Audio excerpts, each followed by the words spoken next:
Sentiment is my forte. I keep a science for life. Yes, sir. And speaking of the science of life, have you got this cucumber sandwiches cut for Lady Bracknell? Yes, sir.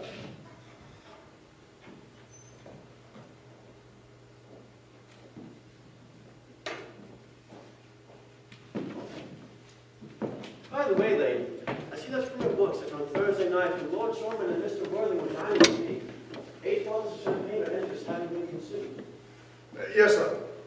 8 bottles and a pint, sir. Why is it at a bachelor's establishment, servants always some very unique champagne? I ask merely for information. I attribute it to the superior quality of the wine, sir. I have observed that in most married households, the quality of champagne is usually that not to be Tommy Burns, sir. Good heavens. Is marriage as demoralizing as that? I find it to be a very pleasant state, sir.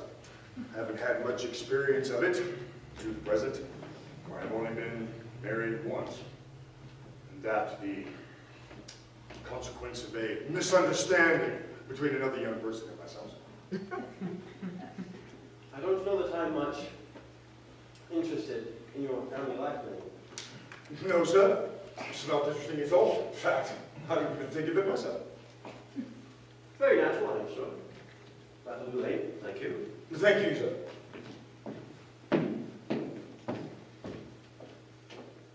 Lane's views on marriage seem somewhat lax. Really, if the lower orders don't want to set us a good example, what on earth is the use of them? They seem to, as a class, have absolutely no sense of moral responsibility. Mr. Earnest Worthing. Ah, my dear Earnest. What brings you up to town? Oh, pleasure. What else should bring one anywhere? Eating as usual, I see, Algy. I believe it's customary in good society to take some slight refreshments at 5 o'clock. Where have you been since Thursday? In the country. And what is it that you do out there? When one is in town, one amuses oneself. When one is in the country, one amuses other people. It's excessively boring. And who are the people that you amuse? Oh, neighbors, neighbors.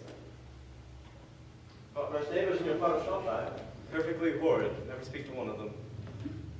How immensely you must amuse them. By the way, Shropshire is your county, is it not? Eh? Shropshire? Oh, yes, of course. Hello. Why all these cups? Why cucumber sandwiches? Why such reckless extravagance in one so young? Who's coming to tea? Oh. Merely Aunt Augusta. And Gwendolyn. Ah, how perfectly delightful.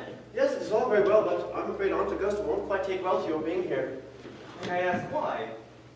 Well, my dear fellow, the way you flirt with Gwendolyn is perfectly disgraceful. It is almost as bad as the way she flirts with you.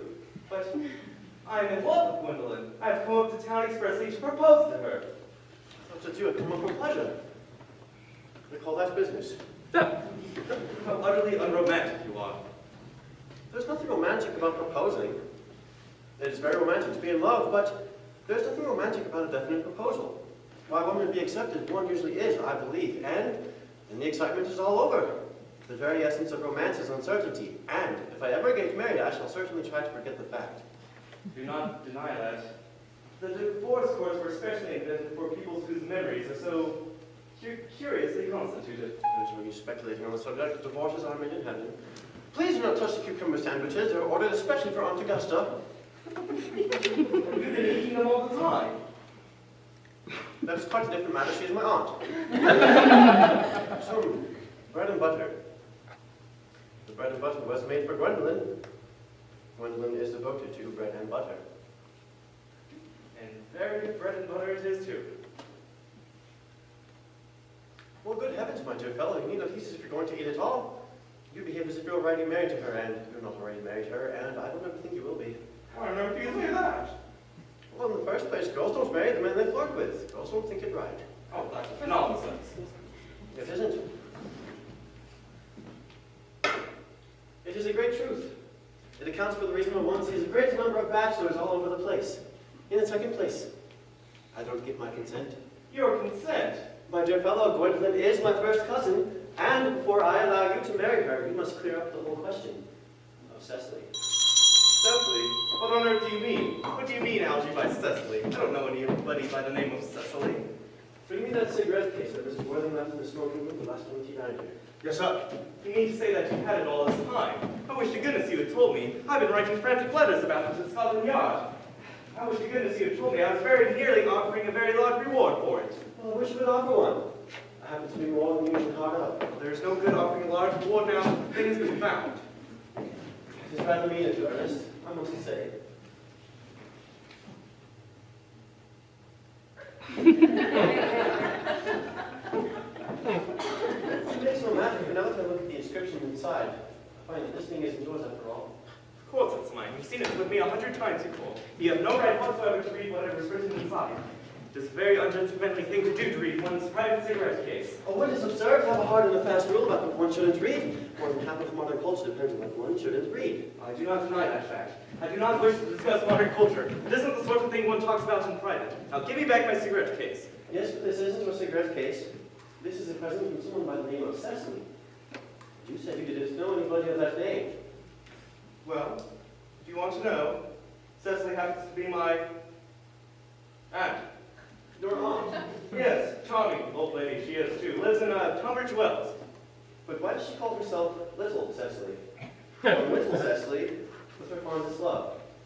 My dear fellow, what is there in that? Some ants are tall, some ants are not tall. That is clearly a matter that any ant is allowed to decide for herself. You seem to think that every ant is exactly like your ant. That is absurd. Now, for goodness sake, give me back my cigarette case. Yes, but why does she call herself your aunt? From Little Cecily, with her fondest love, to her dear Uncle Jack from her aunt.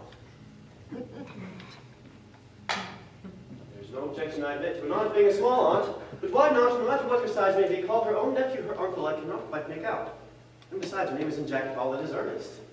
It isn't Ernest. It's Jack. I have introduced you to everybody as Ernest. You look as if your name was Ernest.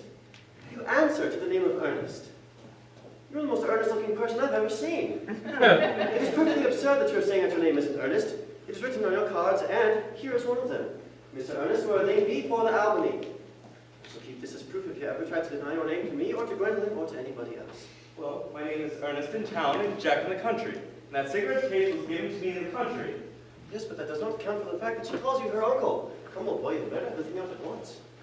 You told me exactly if you were a dentist. It's very vulgar to talk like a dentist when one is not a dentist.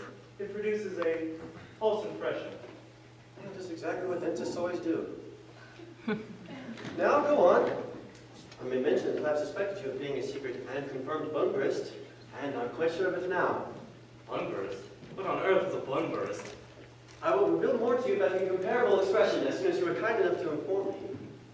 Why are you Ernest in town and Jack in the country? Well, produce my cigarette case first. Here it is. Now produce your explanation and pray make it improbable. My dear fellow, there is nothing improbable about my explanation at all. In fact, it's quite ordinary. Old Mr. Thomas Cardew, who adopted me when I was a little boy, made me in his will guardian to his granddaughter, Miss Cecily Cardew. Cecily, who addresses me as her uncle for motives of respect that you could not possibly appreciate, lives with me in the country under the charge of her admirable governess, Miss Prism. And where is that place in the country, by the way? That is nothing to you, dear boy. You're not going to be invited. I may tell you candidly that the place is not in Shropshire. I suspected that, my dear fellow. For I have Bunbury all over Shropshire on 2 separate occasions. Now go on. Why are you Ernest in town and Jack in the country? My dear fellow, I don't know if you'll be able to understand my real motives. You're hardly serious enough. When one is placed in the position of guardian, one has to adopt a high moral tone on all subjects. And as a high moral tone can hardly be said to conduce to either one's health or to one's happiness. In order to get up to town, I've invented a younger brother by the name of Earnest. who lives in Albany and gets into the most dreadful of scrapes. That, my dear Algie, is the whole truth, pure and simple. But my dear friend, the truth is never pure and it is rarely simple. Modern life would be very tedious if it were, and modern literature a complete impossibility. That at all wouldn't be a bad thing. My dear fellow, literary criticism is not my forte. Do not try it. You should leave that to the people who haven't been at the university. They do it so well in the daily papers. What you really are is a Bunburyist. I was quite right in saying that you were a Bunburyist. You're one of the most advanced Bunburyists I've ever seen. What on earth do you mean? You have invented a very useful younger brother named Earnest, so you may come up to town as often as you would like. I have invented a very useful permanent invalid called Bunbury, so that way I may go down to the country as often as I choose. For example, if it wasn't for Bunbury's extraordinary bad health, I wouldn't be able to dine with you at Willis's tonight, for I have been rather engaged to Aunt Augusta for more than a week. But I haven't invited you to go dining with me anywhere tonight. I know you are absurdly careless of sending out invitations. It is so shallow of you. I haven't any intentions of doing anything in the first place. I've dined with her once on Monday, and once a week is quite enough to dine with one's own relations. In the second place, every time I go up there, I'm treated as a member of the family, and I'm sent down with either no woman at all, or two. In the third place, I know very well whom she will place me next to tonight. She will place me next to Miss Mary Farquhar, who will always flirt with her husband across the dinner table. It is not even pleasant. Indeed, it is not even decent. The amount of women in London who flirt with their own husbands across the dinner table is enormously on the increase. It is so scandalous. It looks so bad. It is simply washing one's clean linen in public. Besides, now that I know that you're a Bunburyist, I naturally want to talk to you about Bunburying. I want to tell you the rules. I'm not a Bunburyist at all. If Gwendolyn accepts me, I'm going to kill my brother. Indeed, I think I'll kill him in any case. Cecily is a little too interested in him. He's become rather a bore. And I suggest you do the same with your Mr. your invalid friend with the ridiculous name. Nothing will ever induce me to part with Bunbury, and if he ever gets married, which seems to me extremely problematic, you'll be very glad to know Bunbury. A man who marries without knowing Bunbury has a very tedious time of it.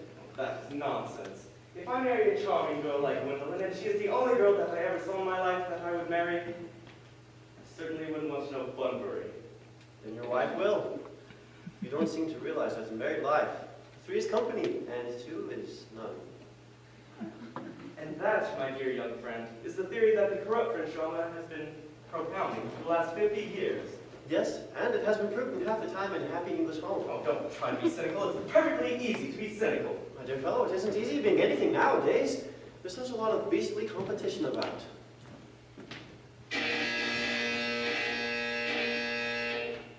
That must be Aunt Augusta. Only relatives or friends ever bring that Wagnerian manner. Now, if I can get her out of the way for 10 minutes, that we may have an opportunity of proposing to Gwendolyn. Might I dine with her at Willis's tonight?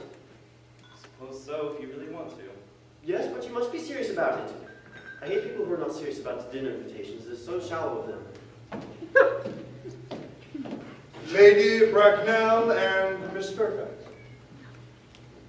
Good afternoon, Algernon, dear. I hope that you're behaving very well. I'm feeling very well, Aunt Augusta. That is not quite the same thing. In fact, the two things rarely ever go together. Well, dear me, you are smart. I am always smart. Aren't I, Mr. Worthing? You are quite perfect, Miss Fairfax. Oh, I hope I am not that. I would leave no room for developments. And I intend to develop in many directions. I'm sorry if we're a little late, Algernon. I was obliged to call on dear Lady Harbury. I haven't been there since her poor husband's death. I've never seen a woman so altered. She looks quite 20 years younger. And now, I'll have a cup of tea and one of those nice cucumber sandwiches you promised me. Certainly, Aunt Augusta. Gwendolyn, won't you come and sit here? No thanks, Mamma. I'm quite comfortable where I am. Good heavens! Lane? Why are there cucumber sandwiches?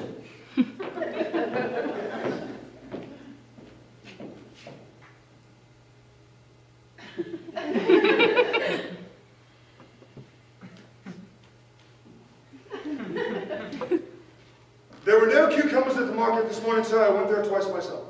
No cucumbers. Not even for people with ready money. Have a little name, thank you. Thank you, sir. I'm terribly distressed, Aunt Augusta, for there not being any cucumbers, especially for not ready money. It really makes no matter, Algernon. I had some crumpets with Lady Harbury, I hear that who her hair seems to be living entirely for pleasure now. Hasn't her hair turned quite golden from grief now? Well, it has changed colors. From what cause? I, of course, cannot say. Thank you. I have quite a treat for you, Algernon, this evening. I'm going to send you down with Mary Farquhar. She's such a lovely lady, so attentive to her husband. It's delightful to watch them. I'm afraid, Aunt Augusta, I'm going to have to give up the pleasures of dining with you after all. Well, I hope not, Algernon. It will put my table completely out. Your uncle will have to dine upstairs. Fortunately, he's accustomed to that. It is a great bore, and I need hardly say it is a great disappointment, but I had just received a telegram saying that my poor friend Bunbury is very ill again. They seem to think I should be with him. It is very strange. This Mr. Bunbury seems to suffer from curiously bad health. Yes, poor Bunbury is a dreadful invalid. It seems to me that it's high time that Mr. Bunbury made up his mind whether he's going to live or die. This shilly-shallying with the question is absurd. Well, really. Indeed. I don't know. You know, illness should never be encouraged in others. Health is the primary duty of life. I'm always telling your uncle that. He never seems to pay much attention, as far as his health is concerned.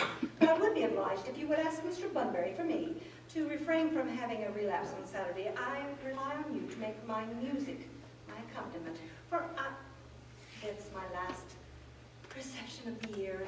One wants something that encourages conversation, particularly at the end of the season when everyone has said practically everything that has to be said, which is probably not much. I will speak to Bunbury, Aunt Augusta, if he is conscious, but I think I can promise you that he will be all right by Saturday. And of course the music is a great difficulty. You see, when one plays good music, people don't talk. And if you play bad music, people don't listen. Now if you'll kindly come into the next room with me for a moment, so I may run over the program that I've drawn out for you. Thank you, Algernon. It's very thoughtful of you. And I'm sure that the program will be delightful after a few expurgations. French songs I absolutely cannot have. People think that they're improper and they either look shocked, which is vulgar, or they laugh, which is worse. Now, German sounds.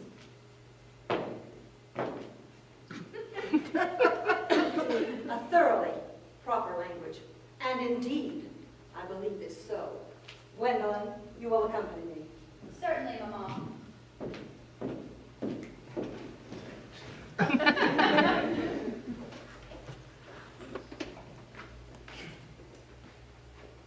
Charming day it is, Miss Fairfax.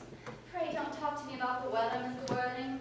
Whenever people talk to me about the weather, I always feel quite certain that they mean something else. And that makes me so nervous. Well, I do mean something else. I thought so.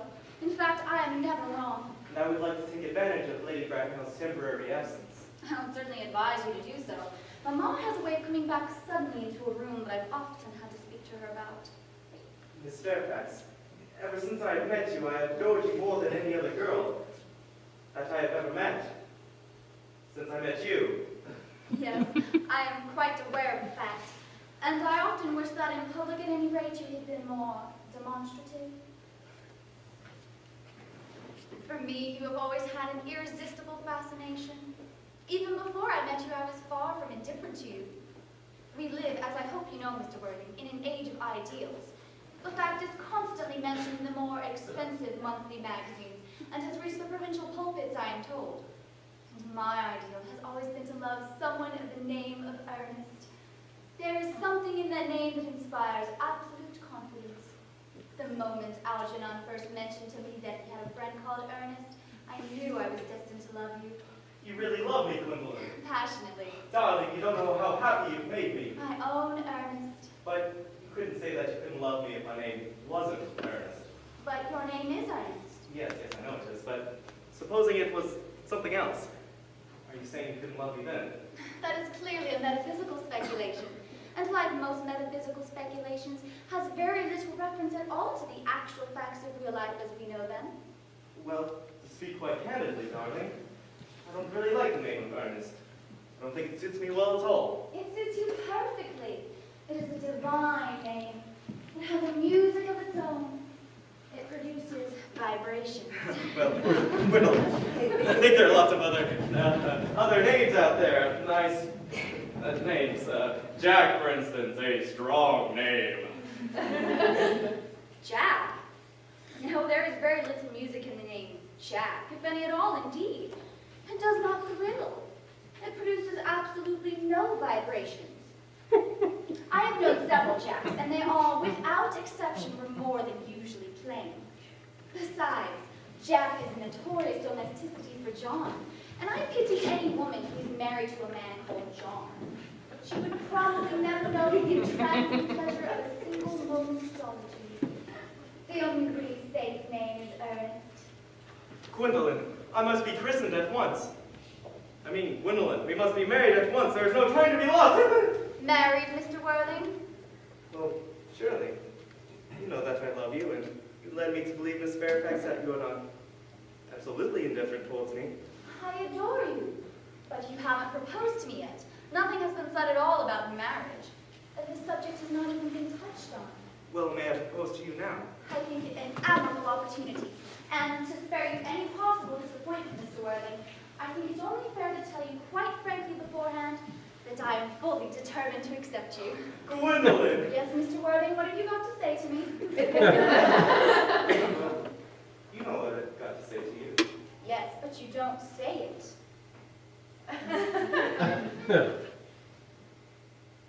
Gwendolyn, will you marry me? Of course I will, darling. How long you have been about it. I am afraid you have had very little experience in how to propose. My own one. I have never loved anyone in the world but you. Yes, but men often propose for practice. I know my brother Gerald does. All my girlfriends tell me so. Wonderfully blue eyes you have, Ernest. They are quite blue. I hope you will always look at me just like that, especially when there are other people present. Mr. Worthing, rise, sir, from that semi-recumbent position is most indecorous. Mamma, I must beg you to retire. This is no place for you. Besides, Mr. Worthing has not quite finished yet. Finished what, may I ask? I'm engaged to Mr. Worthing, Mamma. Pardon me, but you are not engaged to anyone. When you do become engaged to someone, I or your father will inform you of the fact. An engagement should come upon a young girl as a surprise, pleasant or unpleasant, as the case may be. It is hardly a matter that a young girl would arrange. And now, I have a few questions to put to you, Mr. Worthing. And while I am making these inquiries, you, Gwendolyn, will wait for me below in the carriage. Mamma! In the carriage, Gwendolyn. Gwendolyn, the carriage. Yes, Mamma.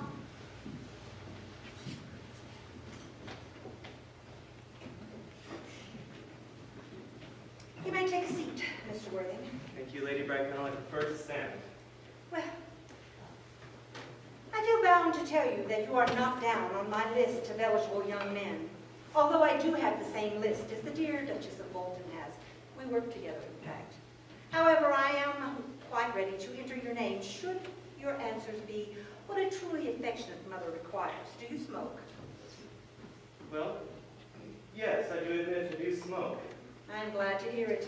A man should always have an occupation of some kind.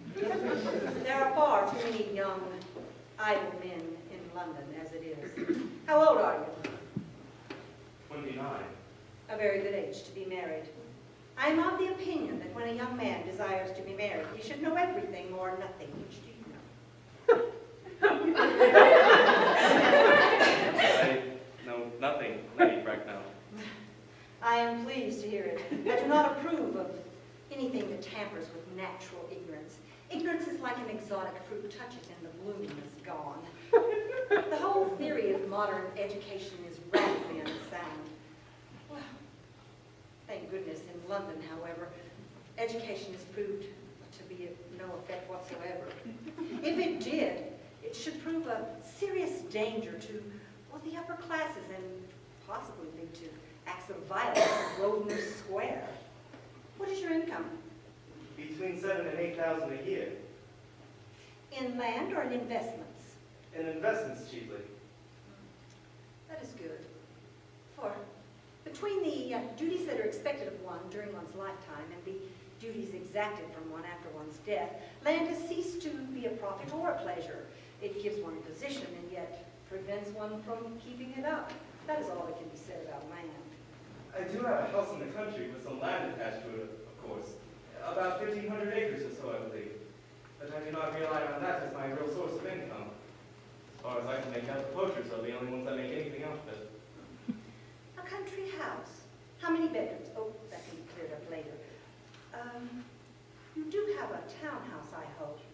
A young girl that's so sweet and unspoiled like Gwendolyn could hardly be expected to live in the country. I do have a house on Belgrave Square. It is led by the year by a Lady Bloxham. I can have it back whenever I like at 6 months' notice. Lady Bloxham. I do not know her. Oh, she goes about very little. She is a lady considerably advanced in years. Nowadays, that is no guarantee of respectability of character. What number in Belgrave Square? 149. The unfashionable side. I thought there was something, however, that could be altered. Do you mean the fashion or the side? Both, if necessary, I presume. What are your politics? I'm afraid I really don't have any. I'm a liberal unionist. No, they count as Tories. They dine with us. Well, at least they come in the evening. And now to minor matters. Are your parents living? I have lost both of my parents. Both? To lose one parent, Mr. Worthing, might be regarded as misfortune. To lose both parents looks like carelessness. Who was your father? Obviously, he was a man of some worth. Was he born in what the radical papers call the purple of commerce, or did he rise through the ranks of the aristocracy? I'm afraid I really don't know. The truth is, Lady Bracknell, I said that I have lost my parents. It is nearer to the truth to say that my parents seem to have lost me. I do not know who I am by birth. I was found. Found? Yes, the late Mr. Thomas Cardew, a gentleman of charitable and kindly disposition, found me, gave me the name of Worthing, because he happened to have a first-class ticket to Worthing in a suit pocket at the time. Worthing is a place in Sussex. It's a seaside resort. And where did this charitable gentleman with the first-class ticket to the seaside resort find you? In a handbag. In a handbag? Yes, Lady Bracknell, a handbag. A somewhat large, black leather handbag with candles on it. A somewhat ordinary handbag, in fact. And in what locality did this Mr. James or Thomas Cardew come across this ordinary handbag? In the cloakroom at Victoria Station. It was given to him by mistake for his own. The cloakroom in Victoria Station. Yes, the Brighton line. The line is immaterial, Mr. Worthing.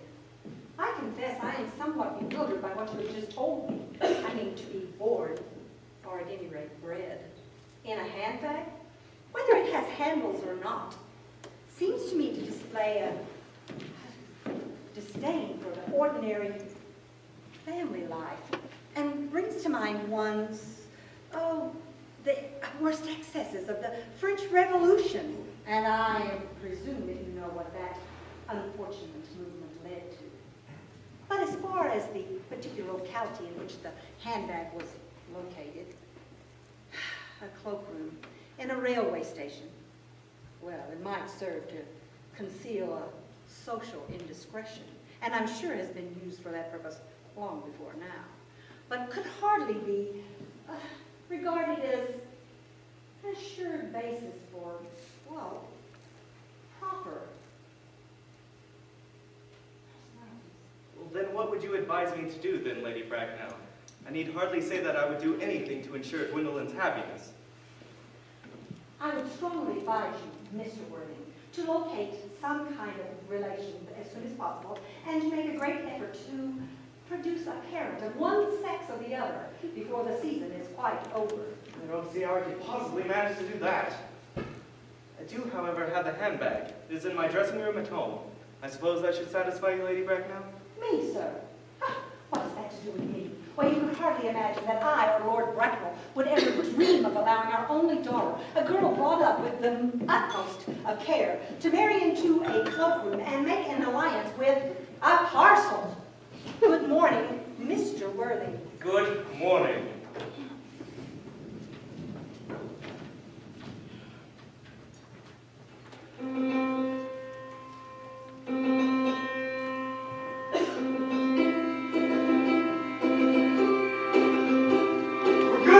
Stop playing that ghastly tune, Algie! How idiotic you are!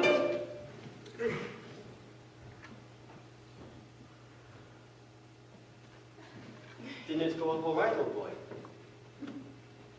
You don't mean to say that Gwendolyn refused you? I know. It is a way she has. Gwendolyn is always refusing people. I think it is rather ill-natured of her. Oh, Gwendolyn is as right as a trivet. As far as she is concerned, we are engaged. Our mother, however, is unbearable. Never met such a gorgon. I'm not exactly sure what a gorgon is like, but I'm pretty sure she is one. Either way, she is a monster without myth. Which is rather unfair. Excuse me, Algie, I suppose I shouldn't talk like that about your aunt before you. My dear boy, I love hearing my relations abused. It's the only thing that makes me put up with them. Relations are simply a tedious pack of people who haven't got the remotest idea of how to live, nor the smallest instinct of when to die. That is nonsense. Well, it isn't. I don't want to argue about the matter. You always want to argue about things. Well, that is exactly what things are made for. Upon my word, if I thought that, I'd shoot myself. You don't suppose Gwendolyn will become like her mother in 150 years or so, do you, Algie? Every mother becomes like her daughter, and that is their tragedy. Gwendolyn does. That's his. Is that clever? It is perfectly phrased, and quite as accurate as any observation in civilized life should be. I'm sick to death of cleverness. Everybody is clever nowadays. You can't go anywhere without meeting clever people. I wish to goodness we still had a few fools left.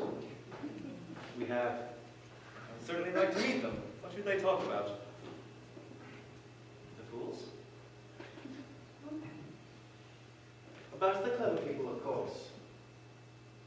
What fools? By the way, tell Gwendolyn the truth about your being Earnest in town and Jack in the country.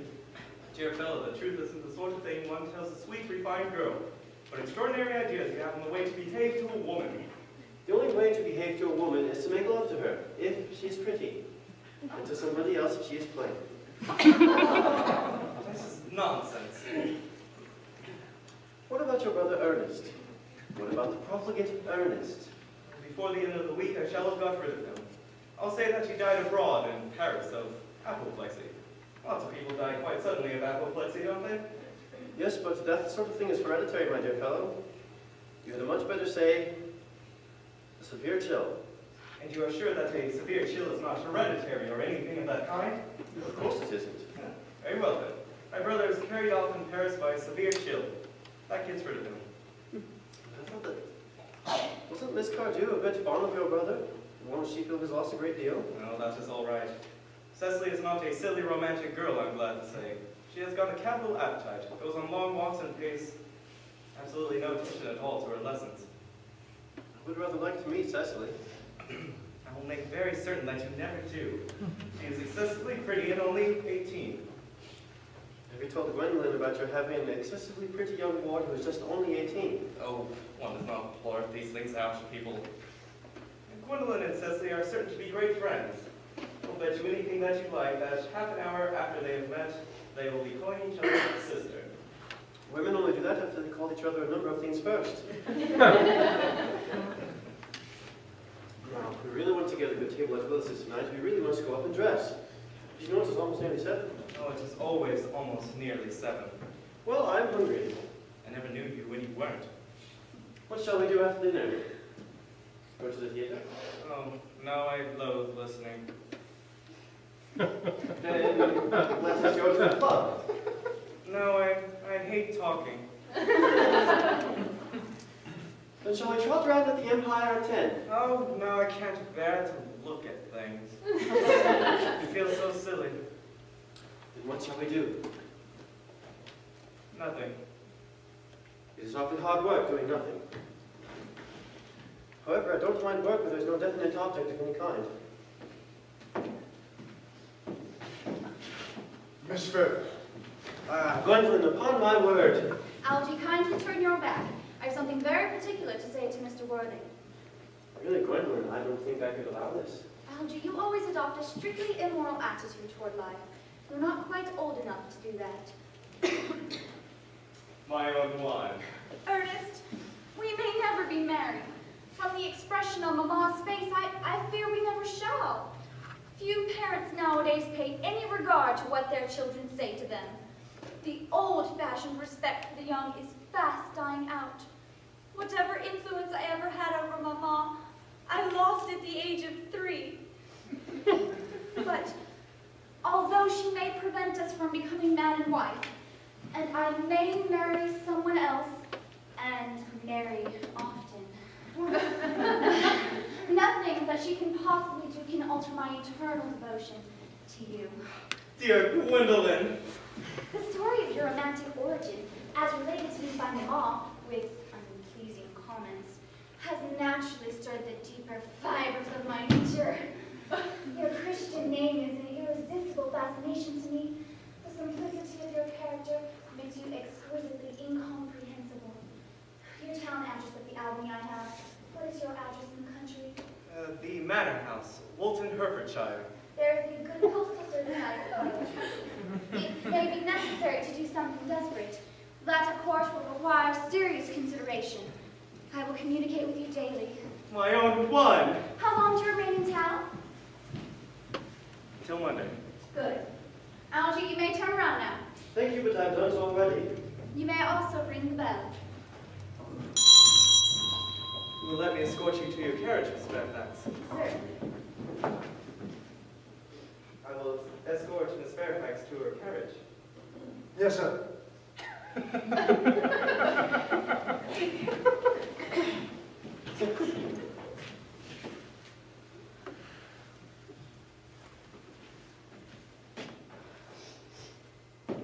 A glass of sherry, Lane. Yes, sir. I'm going to go Bunbury again. Yes, sir. I'm probably not going to be back until Monday. I will need you to place my smoking jackets, my Bunburying suits, and my walking shoes in a suitcase for me. Yes, sir. I hope tomorrow will be a good day. It never is, sir. Lane, you are a perfect pessimist. I do my best to satisfy, sir. That's all the name. Thank you. Thank you, sir. Now there is a sensible, intellectual girl. The only girl that I will ever marry. What on earth is so amusing? Oh, I'm just worried about poor Bunbury is all. If you're not careful, your friend Bunbury will get into a dreadful scrape. My dear boy, I love scrapes. They're the only thing that's never serious. That is nonsense. You never speak anything but nonsense. Nobody ever does.